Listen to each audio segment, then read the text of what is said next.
kami ingin lagi memuji-Mu lagi Tuhan. Terima kasih Bapa. Haleluya. Amin. Masih ada sukacita saudara sekalian? Kita akan meninggikan Tuhan. Karena Tuhan Yesus tidak ada tandingnya.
kita akan mendengarkan firman Tuhan.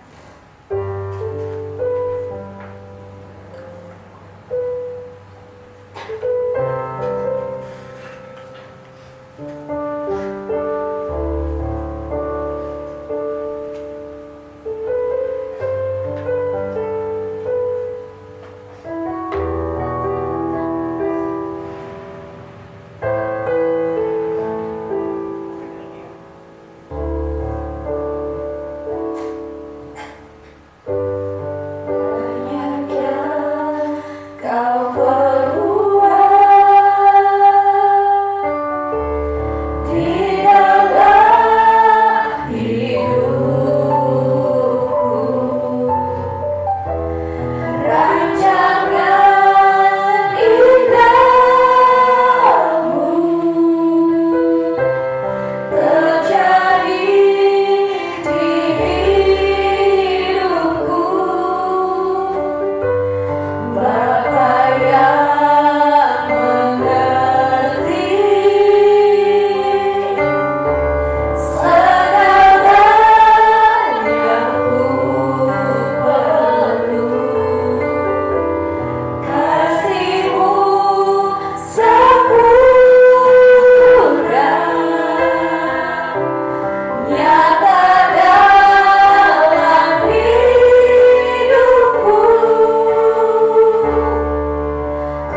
ini.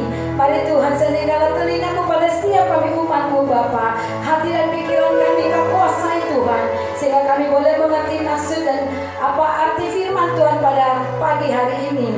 Bapa, pakailah hamba-Mu ini Tuhan, dan setiap apa yang hamba sampaikan adalah isi hati-Mu. Engkau mengurapi hamba-Mu, Engkau mengurapi kami semua umat-Mu. Engkau dimuliakan dan ditinggikan. Terpujilah nama-Mu dalam nama Yesus Kristus, Tuhan dan Raja kami. Yang percaya sama-sama dengan saya katakan amin. Silakan dulu Bapak Ibu kasih Tuhan. Shalom. Ya, nanti habis firman Tuhan WBI mau bersaksi ya. Oke, shalom sekali lagi. Shalom jemaat Tuhan yang boleh mengikuti ibadah live ini. Tolong khotbah saya, Gaby, buka di HP kau taruh apa? Di HP apa kau buka? Ya. Hujan di luar ya gelap gulita, tetapi di dalam hangat, amin. Ya, karena ada hadirat Tuhan. Saya rindu yang di dalam yang ada ikut sekarang ini juga semua merasakan hangat ya, karena Tuhan memenuhi kita. Doa Allah ada pada kita sehingga kita boleh merasakan dekatan kasih Tuhan. Bapak Ibu yang dikasih Tuhan, saya akan membawakan ini khotbah yang ditentukan dari BPD ya, BPH, Badan Pekerja Harian PBI. Masih juga temanya Bapak Ibu adalah bagaimana kita murid, tetapi kita harus memuridkan ya. Kalau kemarin kita disampaikan bahwa karena ada keseharian di dalam satu pelayanan maka ada berkat. Nah, hari ini kita mau belajar, kita ini muridnya Yesus, amin. Kita adalah laskar Kristus, bagaimana kita memuridkan ya. Tetapi sebelum kita memuridkan, ada yang harus kita lakukan, yaitu memberi. Saudaraku, dikasih judul di sini pembawa damai dan harapan. Semua anak-anak Tuhan rindu dikatakan pembawa damai dan harapan, tidak jadi pecundang. Jadi di dalam suatu komunitas, kalau kita ada di tengah-tengah komunitas, kita harus menjadi orang yang membawa damai dan harapan. Jangan membawa masalah atau troublemaker, ya kan? Kalau kita menjadi troublemaker di dalam satu komunitas, waduh, kita walaupun mungkin satu hari kita bertobat, tetapi sudah cacat, ya kan? Nah, hari ini kita mau belajar dari seorang Barnabas yang nama aslinya adalah Yusuf. Dia bukan termasuk muridnya Tuhan Yesus, tetapi dia adalah rekan sekerja dari murid-muridnya Tuhan Yesus. Nah, seorang Barnabas ini tidak begitu terkenal, tetapi hari ini ada 3 hal yang patut kita belajar dari seorang Barnabas, apalagi di tengah-tengah kondisi saat ini di mana pandemik ini luar biasa ya. Dalam segala lini, dalam segala aspek dia sangat berpengaruh. Dalam hubungan kita dengan Tuhan itu lebih berpengaruh. Kenapa? Sudah banyak orang Kristen gara-gara tidak bisa datang ke gereja, menghadapi ibadah online pun sudah malas, sudah cuek dan merasa hal yang biasa saja tidak ke gereja, ya kan? Yang kedua, juga dalam hal memberi, saudaraku, memberi ada kita memberi perpuluhan, persembahan, ucapan syukur, gitu ya. Ada juga yang sifatnya wajib, ada sifatnya tidak wajib. Ada banyak ternyata terjadi di kalangan anak-anak Tuhan mengalami problema ini, ya. Yang ketiga, harapan, ya. Banyak kita nggak bisa memberi harapan, memberi motivasi kepada saudara kita yang saat ini banyak mengalami masalah, ya kan? Kehilangan pekerjaan, usaha yang bangkrut. Nah, inilah yang mungkin dipikirkan oleh sinode sehingga mereka memberikan tema dalam bulan ini masih terpaut dengan pelayanan. Saudara yang dikasih Tuhan, melayani selalu dikatakan, kalau saat ini pintu gereja tertutup untuk pelayanan, maka pelayanan yang seperti dilakukan Yusuf atau adalah pelayanan yang efektif dilakukan anak-anak Tuhan saat ini. Nah, ini judulnya adalah Pembawa Damai dan Harapan. Ya, mari kita baca dulu Kisah 4 ayat 36 sampai 37. Kisah 4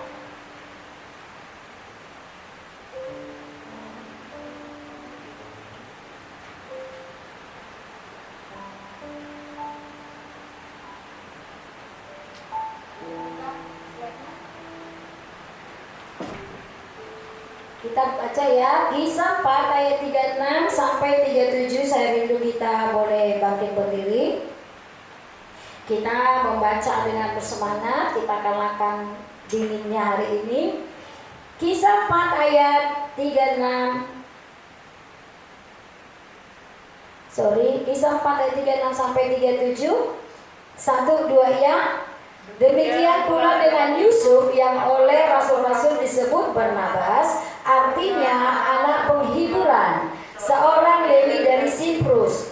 Ia menjual ladang milik ayahnya, lalu membawa uangnya itu dan meletakkannya di depan kaki rasul-rasul. Silakan duduk Bapak Ibu yang kasih Tuhan. Nah, ini perkenalannya. Jadi Yusuf itu adalah nama aslinya Barnabas. Tetapi Barnabas bukan termasuk dalam 12 rasul ya, bukan dalam 12 murid-murid Tuhan Yesus. Barnabas atau Yusuf artinya adalah anak penghibur. Jadi kalau bisa kita tadi itu, kalau ada teman kita yang kehilangan harapan ya kan, dalam kesusahan, maka Barnabas ini atau Yusuf ini adalah seorang yang menghibur saudaraku. Kemudian dikatakan dia adalah seorang Lewi dari Siprus. Saudaraku yang dikasih Tuhan, suku Lewi adalah suku yang tidak memiliki tanah. Nah, mereka diserahkan ke bait Allah, mereka menjadi pelayan di bait Allah. Artinya mereka berarti orang yang harus digaji atau diberkati. Kalau saat ini mungkin dia pelayan di gereja yang diberikan gaji gitu ya. Nah, tetapi sangat bertolak belakang dengan apa yang dilakukan oleh seorang Yusuf ini. Lihat di ayat 37, ia menjual ladang miliknya. Saudaraku, dia memberi. Padahal Lewi itu adalah orang yang harus sebenarnya diberkati. Nah, tetapi Yusuf ini memberi saudaraku. Ia menjual ladang miliknya, lalu membawa uang itu dan meletakkannya di depan kaki rasul-rasul. Nah, saudaraku, ini yang Tuhan inginkan bagi umat Tuhan saat ini. Kalau selama ini kita selalu berdoa, meminta ya kan, Tuhan berkati, Tuhan berkati. Tapi kali ini boleh kita tiru bahwa seorang Yusuf yang tadinya adalah orang yang diberkati, yang menerima gaji dari pelayanan dari bait Allah, tetapi Yusuf ini luar biasa. Dia menjual ladang miliknya dan meletakkannya di depan kaki rasul-rasul. Ini menunjukkan dia memiliki kasih atau cinta yang besar kepada pelayanan Tuhan. Jadi apa yang menjadi hartanya, apa yang menjadi ladangnya, saya yakin orang tuanya ini bukan punya ladang yang banyak. Sebab dikatakan orang Lewi itu tidak punya ladang, saudaraku. Mereka memang khusus adalah pekerjaannya melayani di rumah Tuhan. Nah, jadi berarti Yusuf ini bukanlah orang kaya ya kan? Dia bukan orang kaya, tetapi dikatakan di sini dia menjual ladang miliknya dan membawa utang uang itu meletakkannya di depan kaki rasul-rasul. Nah, ini perkenalan dari kita tentang Yusuf ini ya. Walaupun dia bukan termasuk dalam 12 murid Tuhan Yesus, tetapi dia sungguh memiliki hati yang luar biasa. Nah, ini kita belajar hari ini. Yusuf dikenal dengan nama Barnabas dan oleh para rasul adalah seorang yang memiliki kehidupan yang sangat berdampak terutama bagi gereja mula-mula. Ya lanjut ya slide-nya ya itu ya.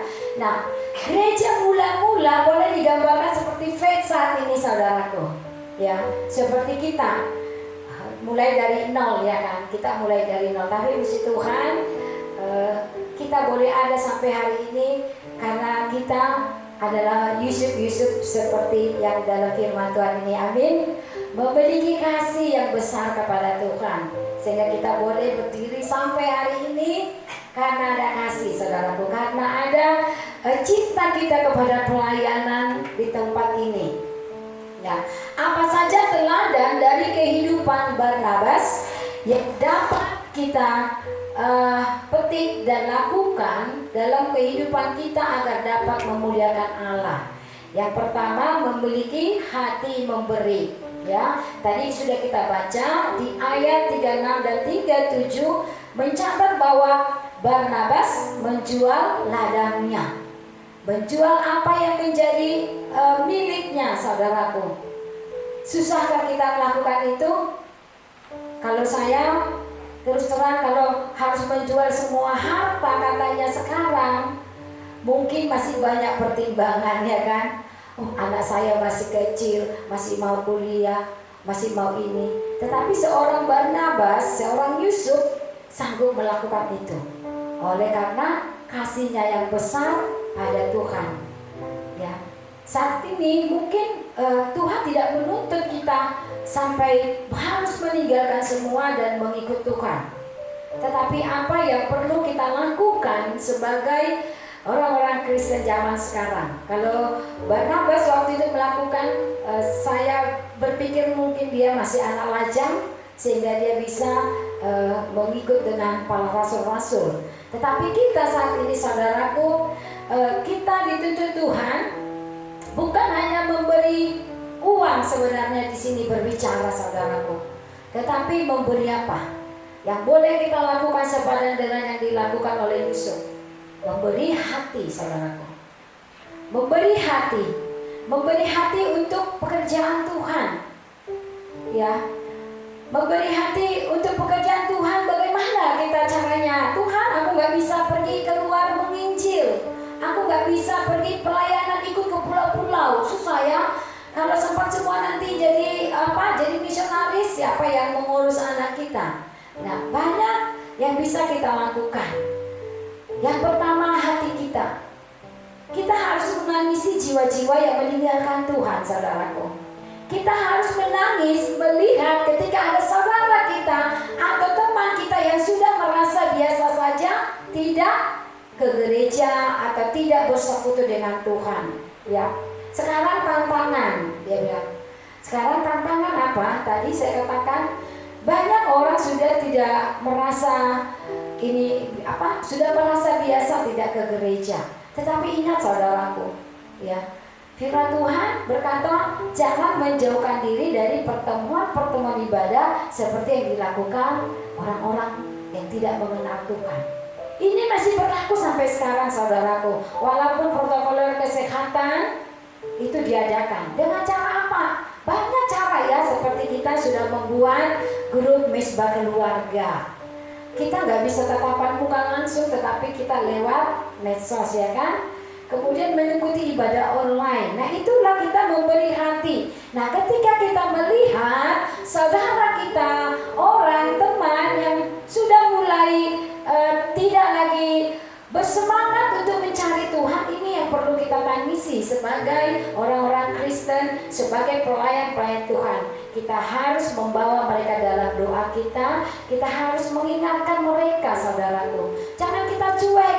Jadi kalau kita cuek kepada orang yang seperti itu, maka itu artinya kita tidak seperti Yusuf. Sedangkan Yusuf tadi dikatakan dia sampai menjual ladangnya, saudaraku, dan dia membawa semua itu kepada rasul-rasul. Nah, kita sebagai orang Kristen, apa yang kita lakukan sekarang? Kita bersyafaat, kita berdoa untuk Pulau Batam ini, saudaraku. Setiap malam kita harus adakan mesbah doa, mesbah keluarga di tiap-tiap rumah kita. Sebab itu yang bisa kita lakukan sekarang. Kalau kita mau datang menginjil ke mereka, itu ada banyak sekali hal yang harus kita pertimbangkan ya. Pertama, sekarang tidak bisa bertamu ya, tidak bisa bertamu oleh karena COVID. Yang kedua juga bisa saja terjadi penolakan, penganiayaan. Nah, caranya kita sebagai mendoakan mereka, memberi nasihat dengan cara yang sopan, ya. Sehingga inilah dikatakan kita adalah orang yang memberikan hati kita kepada Tuhan, ya. Jadi yang pertama di sini kita belajar dari seorang Yusuf adalah dia adalah orang yang mau menabur, ya, memiliki hati yang memberi, saudaraku, miliki hati yang memberi. Kita nggak boleh pelit. Kalau memberi mungkin merasa wah gerejanya nggak usah diberkati. Misalnya punya pikiran seperti itu, ya. Ada orang punya pikiran seperti itu. Lebih bagus aku kasih sama keluargaku yang susah daripada aku kasih ke gereja itu.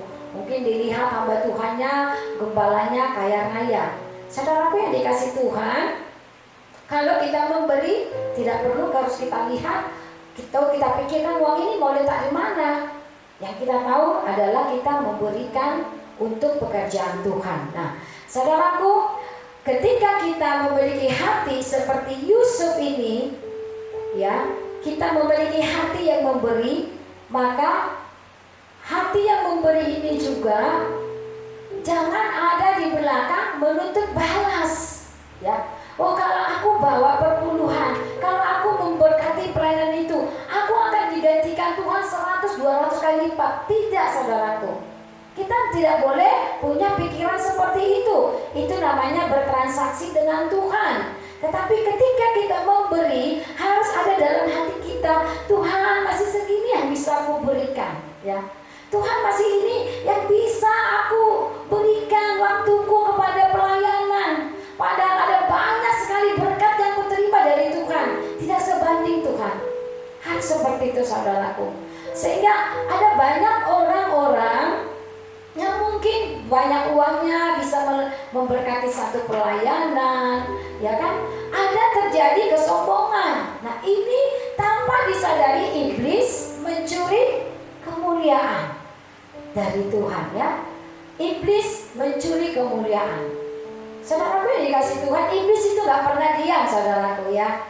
Jadi yang berkuasa di bumi ini sekarang ini siapa? Iblis, ya.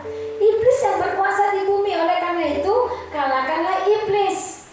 Jadi ketika kita memiliki hati yang memberi bukan hanya materi, saudaraku, tetapi memberi waktu, memberi hati untuk pelayanan, ya. Jadi Yusuf ini memberi segalanya, bukan hanya hatinya. Dia meninggalkan kehidupannya dan ikut dengan rasul-rasul, mereka menginjil, tetapi Yusuf juga memberikan ladangnya untuk memberkati pelayanan bersama dengan rasul-rasul Tuhan. Yang kedua, di sini dikatakan, oleh sebab itu juga kita harus belajar untuk memberi dan menabur, ya. Orang yang menabur pasti menuai, itu pasti. Orang yang menabur pasti menuai. Tetapi besar atau kecilnya itu sesuai dengan seberapa banyak yang kita tabur.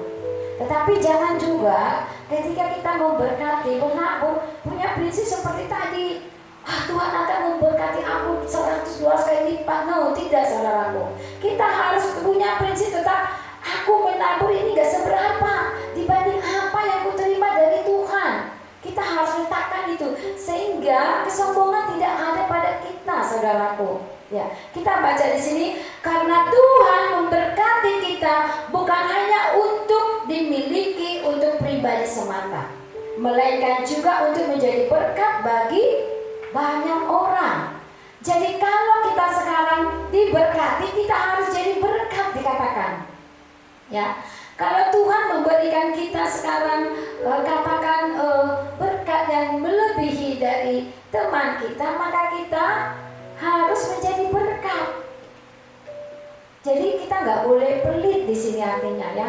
Jadi saya senang dengan jemaat di Faith, walaupun kita masih kecil, ya, selalu kita setiap ada mau mengadakan memberkati tempat lain, orang sakit atau tempat-tempat ya kayak panti, semuanya antusias. Kita membuat Natal semua antusias. Saudaraku, kita bisa melakukan itu karena apa? Karena ada Roh Kudus, saudaraku, di hati kita. Sebab ada juga banyak orang kaya perhitungan untuk memberi, memberkati saudaraku. Ya, tetapi kita bersyukur. Ya, tetapi tidak boleh puas hati sampai di situ. Seperti tadi prinsipnya, ketika kita menabur, kita harus punya prinsip, Tuhan ini gak seberapa, tidak sebanding dengan apa yang Tuhan beri padaku. Nah, sehingga kerinduan untuk selalu menabur dan memberi itu selalu ada pada kita. Yang kedua, memiliki hati yang mengampuni. Nah, ketika Yusuf dengan murid-murid yang lain, ya, dengan para rasul mengadakan pelayanan, maka waktu itu ada Saulus, saudaraku. Saulus ini tidak ada yang bisa menerima dia. Ya, murid-murid yang lain, rasul-rasul yang lain tidak bisa menerima Saulus dengan percaya saja. Nah, Saulus adalah orang jahat tadinya ya, tetapi dia sudah bertobat. Nah, ketika dia datang, ketika Saulus datang kepada para rasul-rasul ini, rasul-rasul yang lain tidak mau menerima. Mereka punya rasa curiga, mereka tidak percaya. Karena itu tadi, Saulus pernah jahat. Nah, saudaraku, ketika seseorang berbuat jahat di dalam satu komunitas, ya, walaupun suatu hari dia bertobat, dia kembali lagi mau masuk ke komunitas itu, pasti di dalam komunitas itu ada yang tidak bisa percaya 100%, ya kan? Pasti ibarat seperti gelas yang pecah, sudah ditempel-tempel, sudah dikasih lem setan, sudah disatukan, tetapi bekas kaca yang pecah itu pasti ada. Demikian dengan Saulus, saudaraku. Karena dia sudah pernah tahu rasul yang lain dia adalah orang jahat, maka mereka menaruh curiga kepada Saulus, sehingga mereka tidak bisa menerima Saulus begitu saja masuk di dalam tim pelayanan mereka. Tetapi ada seorang Barnabas ataupun Yusuf yang bisa menerima Saulus ini. Dia mengampuni, saudaraku. Ya, Saulus ini diterima, ya. Dan dia berkata kepada rasul-rasul yang lain, dia sudah bertobat, ya, dia sudah bertobat. Kita mari membaca, kita baca Kisah 9 ayat 26 sampai 27. Kisah 9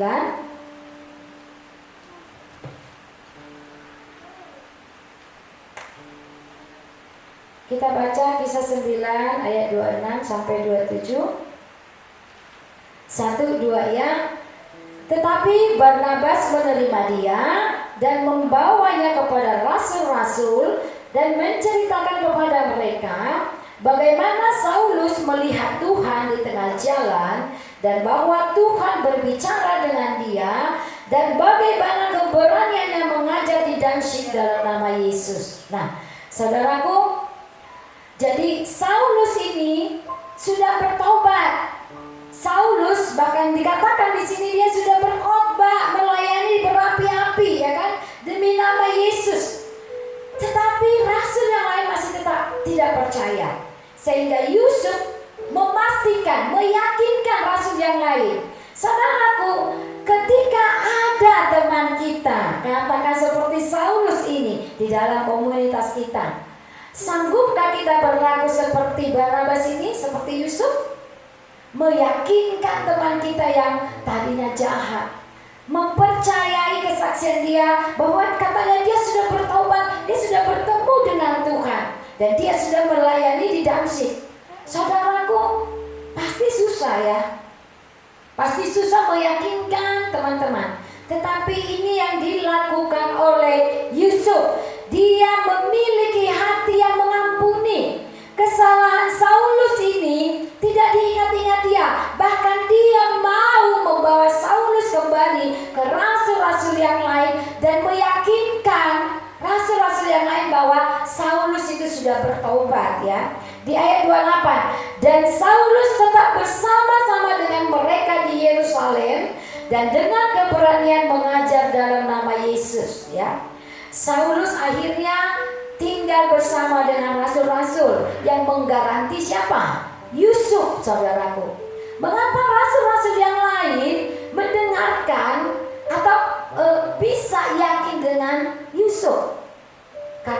tadi sudah menunjukkan karakter yang baik. Dari hal memberi, menabur sudah ditunjukkan. Kemudian, oh dia adalah orang yang mengampuni. Seberapa kita bisa mengampuni orang yang menyakiti kita, saudaraku? Seberapa besar hati kita bisa melepas pengampunan kepada orang yang mengecewakan kita? Kita belajar dari Yusuf. Memang Yusuf tidak disakiti di sini, tetapi Saulus itu sudah mencoreng, sudah menyakiti, sudah membunuh banyak orang Kristen.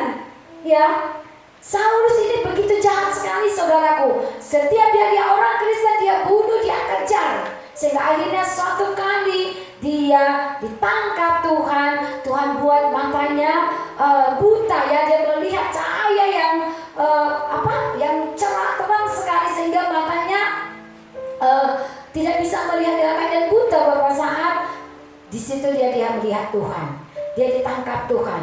Nah, saudaraku, murid-murid yang lain, para rasul bisa menerima Saulus kembali ke komunitas itu oleh karena yang menggaranti dia, yang membawa dia adalah seorang Yusuf yang hidupnya benar, hidupnya baik, karakternya bagus.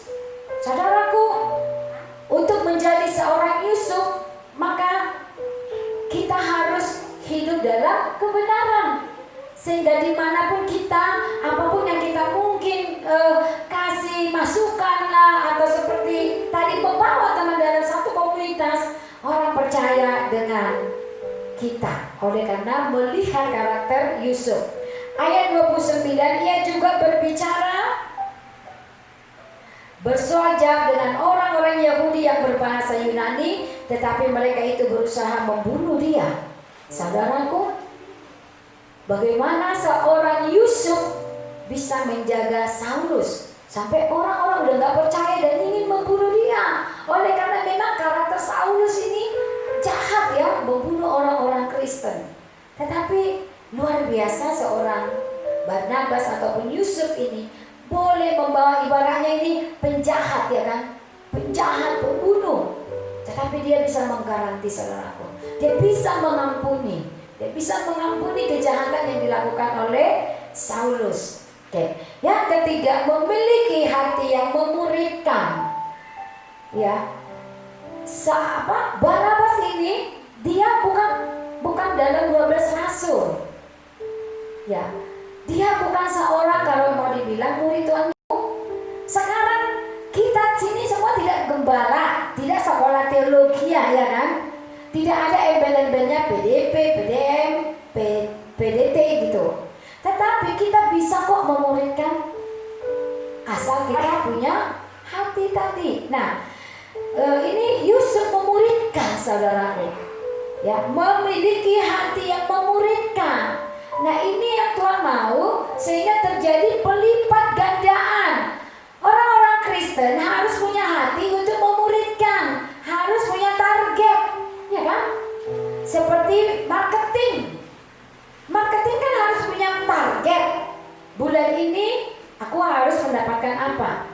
Sama dengan kita, orang-orang Kristen, anak-anak Tuhan, kita harus memiliki hati yang memuridkan sehingga terjadi pelipat gandaan. Mengapa Tuhan menyuruh kita harus memuridkan, ya kan? Ingat ya, jadikanlah seluruh bangsa menjadi muridku. Jadi memuridkan ini bukan hanya tugasnya gembala, bukan hanya tugasnya seorang yang sekolah teologi, tetapi memuridkan ini adalah tugasnya semua orang percaya.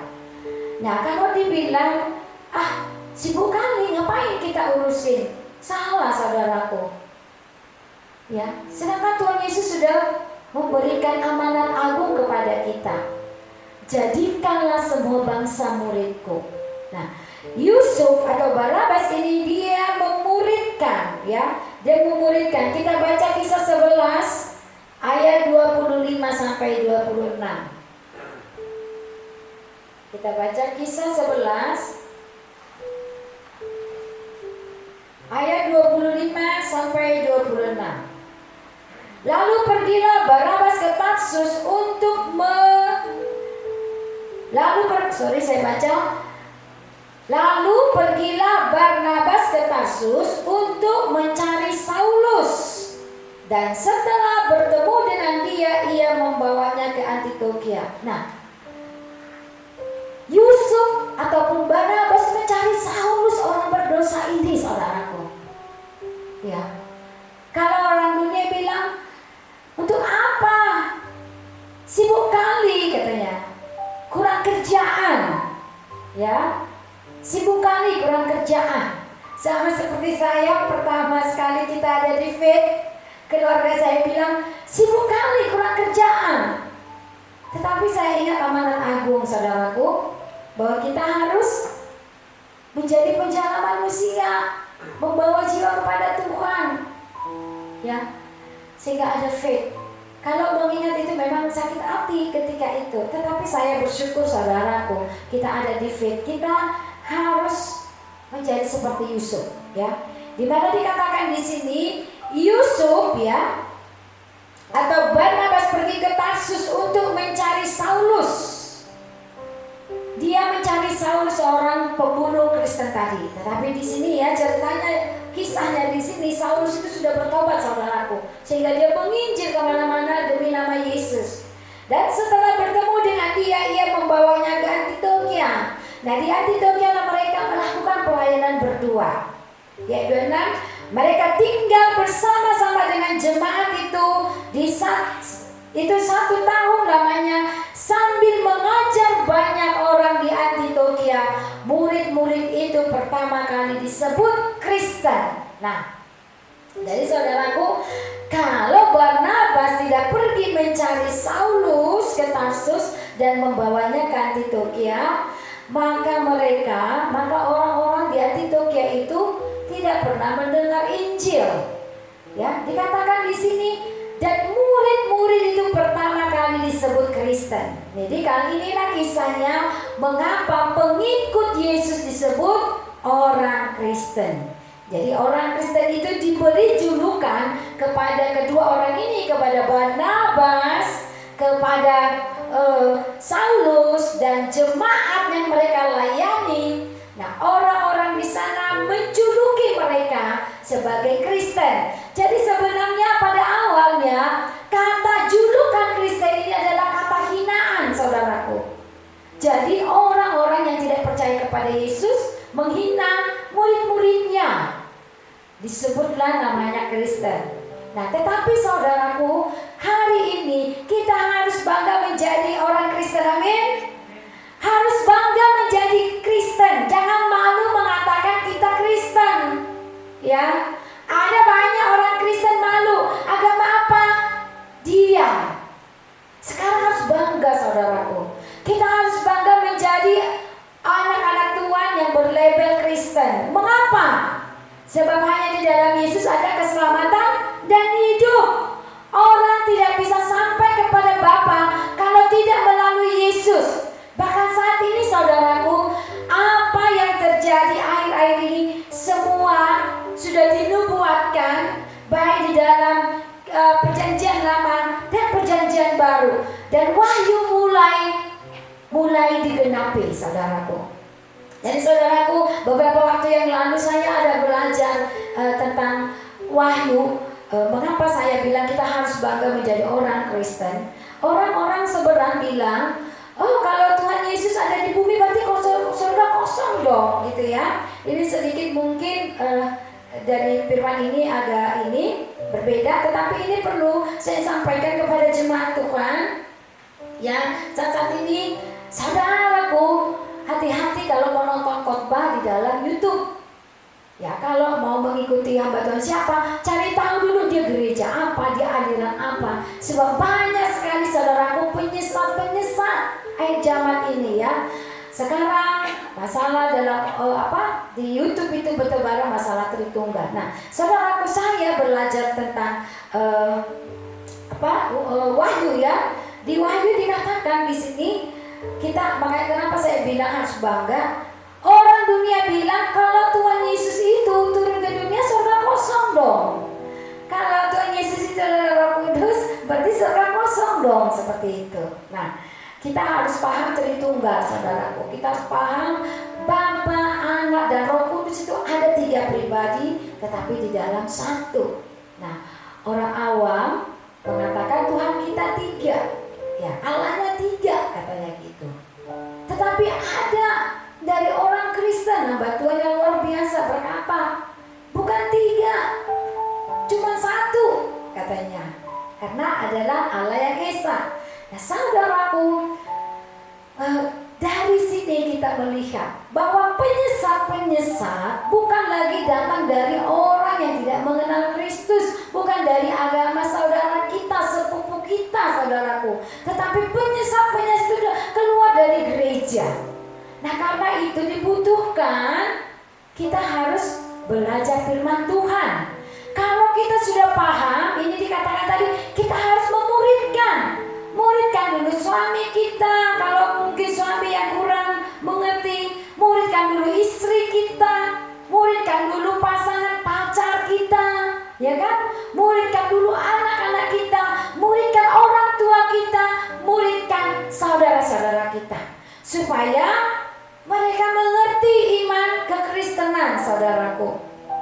Jadi dikatakan, mengapa saya bilang kita harus bangga sebagai orang Kristen? Kalau dulu kata Kristen julukan mengejek, ya, karena Tuhan Yesus sendiri aja diejek, ya kan? Nah, sekarang kita harus bersyukur kalau nanti terjadi zaman antikris, saudaraku. Sekarang sudah mulai tanda-tandanya, ya, penyesat dulu. Nah, ketika zaman antikris terjadi, saudaraku, percaya nggak kita sudah diangkat Tuhan? Amin. Amin. Nah, saudaraku, Tuhan Yesus sudah datang ke dunia, mati, dikuburkan, dan naik ke surga. Ya, ilustrasi seperti ini. Jadi sekarang Tuhan Yesus sedang mempersiapkan tempat untuk orang-orang Kristen, dikatakan gitu ya. Nah, apa zamannya sekarang?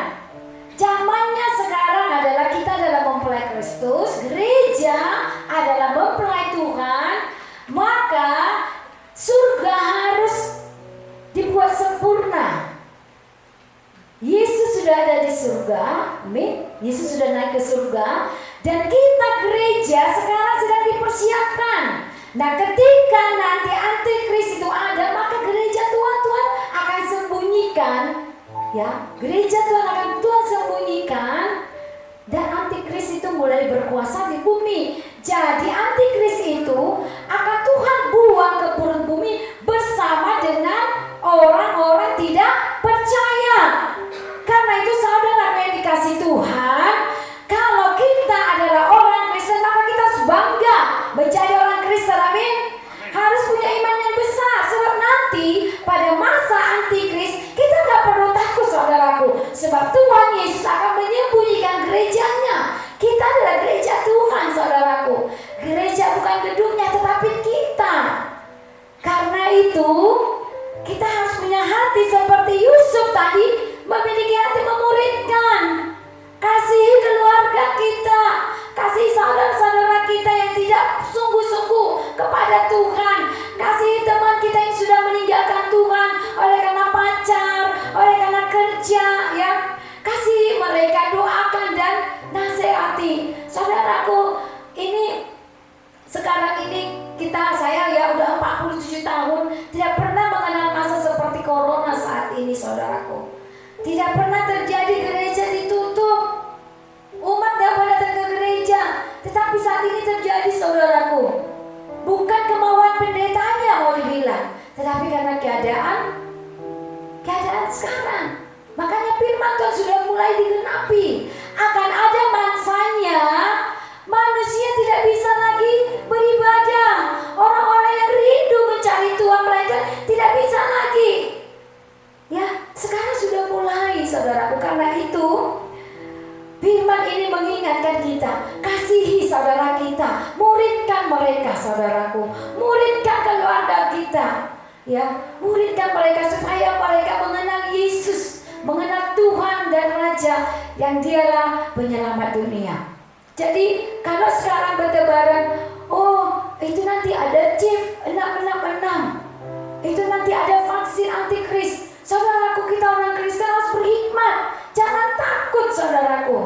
Ya, nanti akan saya bagikan firman Tuhan yang mendukung ini di dalam grup kita, bahwa gereja Tuhan akan Tuhan sembunyikan beberapa saat lamanya. Nah, ketika gereja Tuhan sembunyikan, maka antikris itu muncul, saudaraku, dan dia berkuasa di bumi. Setelah itu Tuhan akan membuang mereka ke perut bumi bersama dengan orang-orang yang tidak percaya. Jadi yang menghukum orang-orang tidak percaya selama ini selalu kita bilang iblis, ya kan? Iblislah temanmu di neraka, iblis akan membunuh kamu. Nanti orang yang lidahnya suka ngomong kotor, ngomong kosong, lidahnya tumbuh dan panjang dipotong, tangannya yang mencuri akan dipotong. Bukan seperti itu. Tetapi yang menghukum iblis dan pengikut-pengikutnya, iblis dan orang yang tidak percaya adalah siapa yang menghukum sebenarnya? Tuhan Yesus yang akan menghukum mereka. Dikatakan Tuhan akan mencampakkan iblis dan orang-orang tidak percaya ke perut bumi. Jadi saudaraku, kita harus memiliki hati yang memuridkan, sehingga jangan sampai saudara-saudara kita, apalagi yang sudah dari lahir sudah Kristen tapi Kristen KTP, mengalami hal yang sama dengan iblis. Ya, mereka mengalami penghukuman yang kekal. Ya, tadi kita baca ayat pasal 11 ayat 25 dan 26, kita kembali di ayat 26. Mereka tinggal bersama-sama dengan jemaat itu 1 tahun lamanya sambil mengajar banyak orang di Antioquia. Jadi mereka, Barnabas atau Saulus dan Yusuf ini, mereka mengajar, ini memuridkan. Ya, kita harus memuridkan, ya. Kita baca yang terakhir. Tuhan Yesus memberi amalan agung bagi setiap orang percaya untuk memiliki hati yang pertama apa? Memuridkan.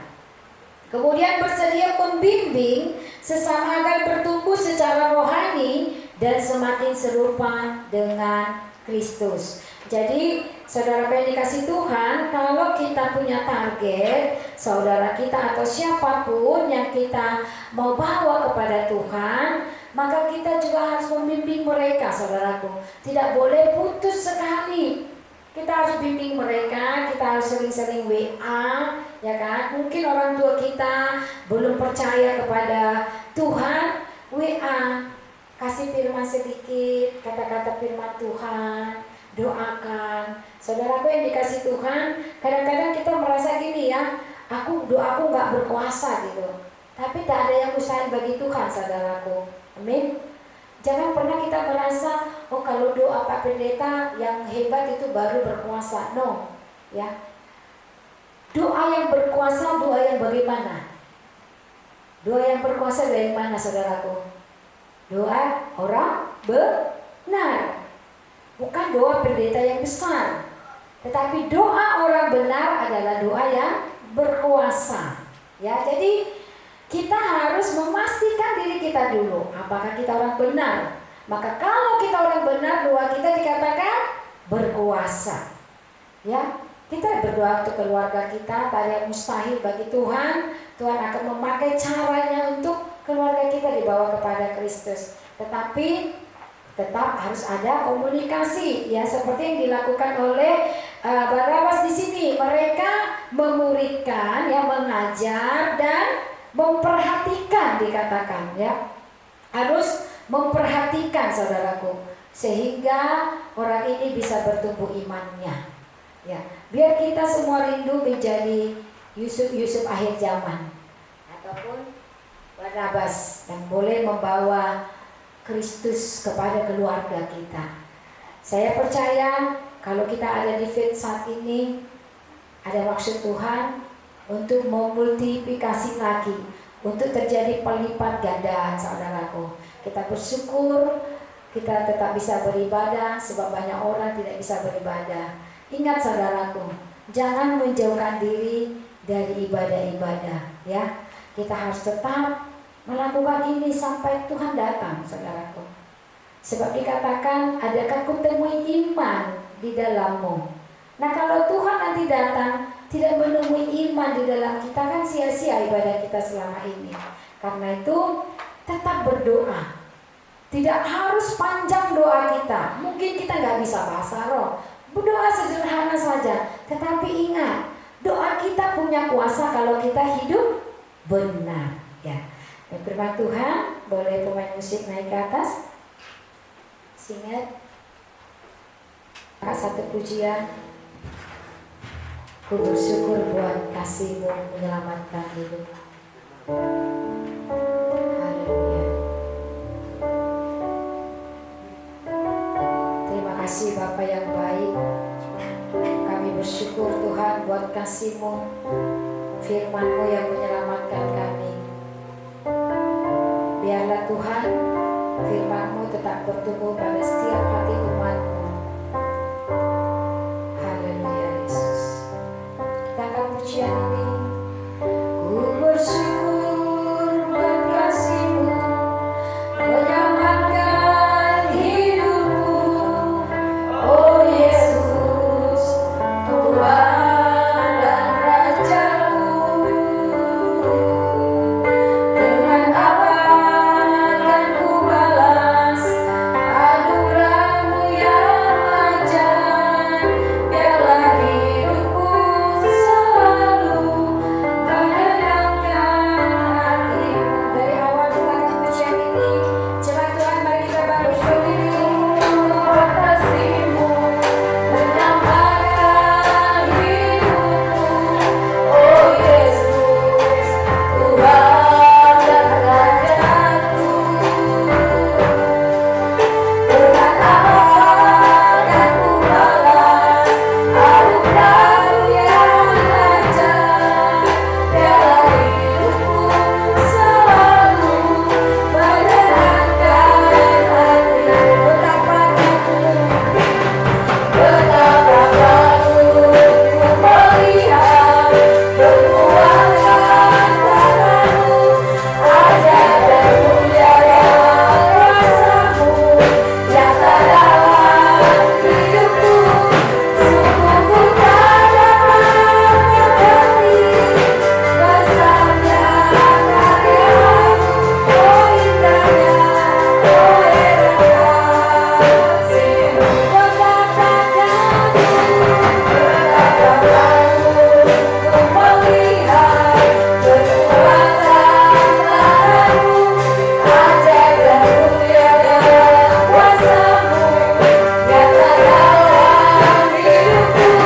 Sungguh ku tak dapat mengerti besarnya karya-Mu.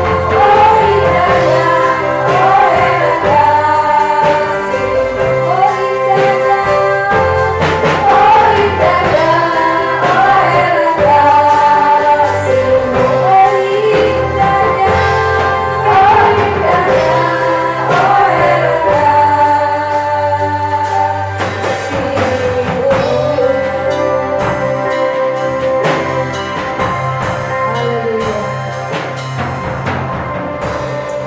Bapak, terima kasih untuk firman-Mu pada pagi hari ini yang mengingatkan kami Bapak untuk kami tetap memperhatikan pekerjaan-Mu di muka bumi ini. Kami sungguh bangga Tuhan menjadi rekan sekerja-Mu ya Bapak. Oleh karena itu Tuhan Yesus, urapilah kami, semua anak-anak-Mu yang ada di faith ini Tuhan. Begitu saudaraku yang boleh pertama kali hadir, saudara-saudara yang mengikuti ibadah hari ini lewat online, bahkan anak-anak-Mu yang tidak bisa beribadah hari ini oleh karena sakit penyakit, Tuhan Yesus Kau memberi kesembuhan. Terima kasih untuk firman-Mu Bapa. Urapi berkati kami Tuhan, supaya kami boleh melakukan apa yang pernah dicontohkan oleh Yusuf, di mana dia adalah orang yang suka menabur, orang yang mengampuni, dan orang yang mau memulihkan. Bapa, biarlah kami boleh melakukan amanat agung, menjadikan semua bangsa menjadi murid-Mu Tuhan, menjadi orang percaya. Engkau mengurapi, Engkau memakai kami, Engkau berikan kepada kami hikmat-Mu Tuhan, sehingga kami boleh memperkatakan firman Tuhan, terutama untuk keluarga-keluarga kami yang belum mengenal Kristus, yang berbuat dosa, supaya supaya mereka kembali bertobat, yang meninggalkan Tuhan lagi. Tuhan, terima kasih Bapa. Firman-Mu telah selesai kami sampaikan. Kami percaya Roh Allah yang besar yang akan mengurapi, memberkati umat-Mu, sehingga firman-Mu ini boleh berbuah pada setiap hati dan pikiran umat-Mu. Di dalam nama Yesus Kristus kami ucap syukur dan berdoa. Haleluya. Amin. Terima kasih Bapa untuk berkat-Mu pada kami Tuhan. Kami akan memberikan persembahan kami untuk Tuhan. Berikanlah ini menjadi yang terbaik bagi-Mu Bapa. Dalam nama Tuhan Yesus kami berdoa dan bersyukur. Haleluya. Amin.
Baik, kita akan berdoa siang hari ini, mari kita satu dalam doa. Kami bersyukur kepadamu ya Bapa untuk segala kebaikan yang boleh kami terima sampai saat ini Tuhan. Penyertaan Tuhan yang tidak pernah berhenti di dalam kehidupan kami. Sampai dengan siang ini Tuhan, kami bisa datang bersyukur kepadamu ya Bapa untuk kebaikan-kebaikan yang sudah kami terima, penyertaan Tuhan dan pemeliharaan Tuhan, kasih Tuhan yang tidak pernah berhenti di dalam kehidupan kami di sepanjang minggu hari yang telah kami lewati. Bahkan kami sudah berada di penghujung tahun, di tahun 2020 ini Tuhan. Itu bukan karena kekuatan dan kehebatan kami Tuhan, tapi karena Allah kami, Allah yang dahsyat, Allah yang luar biasa, yang selalu menjaga kami siang dan malam dan tidak pernah berhenti. Terima kasih Bapa, terima kasih untuk firman yang boleh kami ingat. Kami diingatkan kembali pada hari ini Tuhan. Kami mau seperti Barnabas dan Saulus juga Tuhan Yesus, yang bertobat, yang mewartakan kebenaran firman-Mu ya Bapa. Kami tahu Tuhan bagaimana kerendahan hati Yesus sudah ajarkan ke kami, bagaimana Dia mati di kayu salib, itu membuktikan kasih Dia kepada kami untuk menebus segala dosa dan dosa-dosa dan kesalahan kami di masa lalu Tuhan. Kami percaya Tuhan Yesus, seperti apa yang Engkau firmankan yang boleh kami dengar hari ini. Kami mau Tuhan Yesus, kami mau memperbaiki hidup kami Tuhan. Pakai kami Tuhan setiap saat GBIV ini Tuhan, untuk bisa menjadi penjala Tuhan Yesus, penjala manusia, untuk bisa membawa setiap orang-orang ke hadirat-Mu yang kudus, khususnya untuk saudara-saudara kami Tuhan, mungkin suami, istri kami, anak-anak kami, atau saudara-saudara kami Tuhan. Kami percaya ya Bapa, apa yang boleh kami dengar lewat firman-Mu tadi Tuhan, mengingatkan kami, memberi kami semangat baru Tuhan Yesus untuk terus mewartakan kebenaran firman-Mu. Sebab kami tahu Tuhan Yesus, setiap apa yang boleh kami sampaikan Tuhan, setiap firman yang boleh kami dengar dan boleh kami sampaikan Tuhan, tidak akan pernah kembali dengan sia-sia ya Bapa. Terima kasih Tuhan. Pada siang hari ini juga Tuhan, kami berdoa untuk bangsa dan negara kami, khususnya Indonesia yang saat ini kami sedang mengalami masalah pandemi COVID-19 Tuhan Yesus.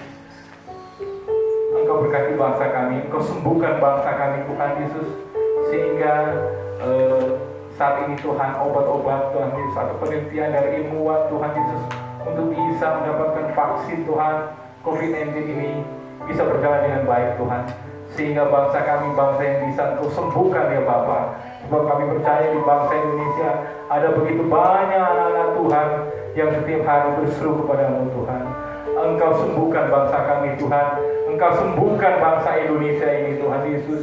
Kami percaya selalu Tuhan Yesus, Engkau tidak pernah meninggalkan kami ya Bapa. Terima kasih Tuhan, Engkau berkati Tuhan pemimpin kami, presiden kami, Pak Jokowi dan wakilnya Tuhan Yesus, serta para menterinya Tuhan Yesus, serta jajarannya dari tinggi sampai dengan yang rendahnya Tuhan, sehingga kebijakan Tuhan yang selalu Tuhan di masa pandemi ini Tuhan, kami merasakan begitu berat Tuhan, tapi kami mau menyatakan Tuhan, apapun persoalan itu Tuhan, kami jauh lebih besar, jauh lebih dahsyat, dan kami percaya dan kami imani Tuhan, Engkau tidak akan pernah tinggalkan kami Tuhan, Engkau selalu menolong kami ya Bapa.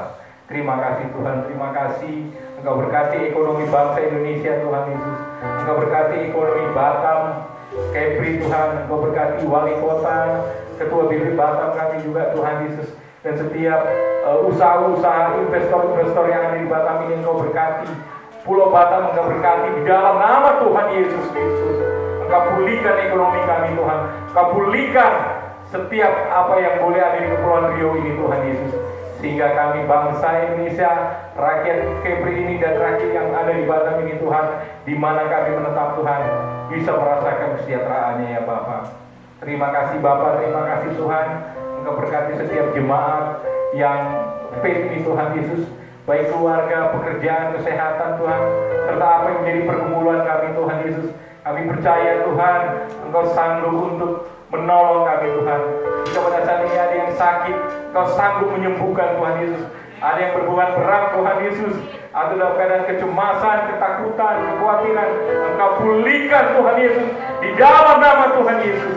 Sebab kami tahu ada satu nama yang ajaib, nama yang sungguh luar biasa di dalam kehidupan kami, hanya Dia, Yesus saja. Terima kasih Tuhan, Kau berkati Kepri ini Tuhan, Kepri Mall ini khususnya setiap usaha-usaha yang ada di sini Tuhan Yesus, sehingga Tuhan ini semua itu berjalan dengan baik ya Bapak. Terima kasih Bapak, Kau berkati juga pemilik owner dari Kepri Mall ini Tuhan Yesus, yang memberikan kami untuk bisa beribadah di tempat ini. Kau berkati usahanya Tuhan Yesus, sehingga dijauhkan dari segala belalang pelahap Tuhan Yesus, kebangkrutan apapun itu Tuhan, semuanya kami usir, patahkan di dalam nama Tuhan Yesus Kristus. Terima kasih Bapa, terima kasih Tuhan. Inilah doa syafaat kami yang kami naikkan di hadirat-Mu, dan kami tutup dengan doa Bapa kami. Bapa kami yang ada di surga, dikuduskanlah nama-Mu, datanglah kerajaan-Mu, jadilah kehendak-Mu di bumi seperti di dalam surga. Berilah kami pada hari ini makanan kami yang sesungguhnya, dan ampunilah kami atas kesalahan kami, seperti kami juga mengampuni orang yang bersalah kepada kami. Dan janganlah membawa kami ke dalam pencobaan, tetapi lepaskanlah kami dari yang jahat. Karena Engkau yang punya kerajaan dan kuasa dan kemuliaan sampai selama-lamanya. Amin.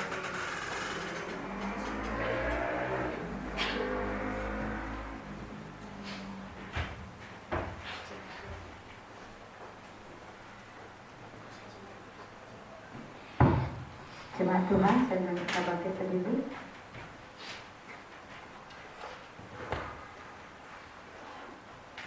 Mari kita mengangkat tangan kita. Haleluya. Berkat kasih karunia dari Allah Bapa dan sejahtera dari Tuhan Yesus Kristus serta persekutuan dengan Roh Kudus menyertai kita senantiasa dan sampai Maranatha Tuhan Yesus Kristus datang kembali. Haleluya.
Jaga imun, jaga iman.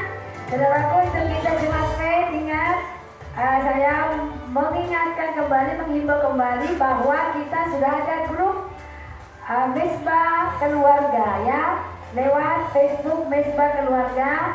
Saya sudah mengundang Nanti boleh diterima bergabung. Setiap hari kita ada ibadah hanya 40 ya, 30 sampai 40 menit. Jadi doa firman Tuhan lalu doa syafaat setiap hari, nanti dipandu dari keluarga kita. Nanti kedepannya akan bergantian dipandu dengan keluarga-keluarga jemaat Tuhan ya. Kita semua belajar melayani Tuhan. Nah, yang mau bergabung boleh di WA-kan ke grup kita, nanti kita masukkan ke dalam. Dan sekali lagi kita pakai fasilitas yang ada untuk kemuliaan Tuhan. Amin. Mari kita bertumbuh bersama. Dan Yesus memberkati. Shalom.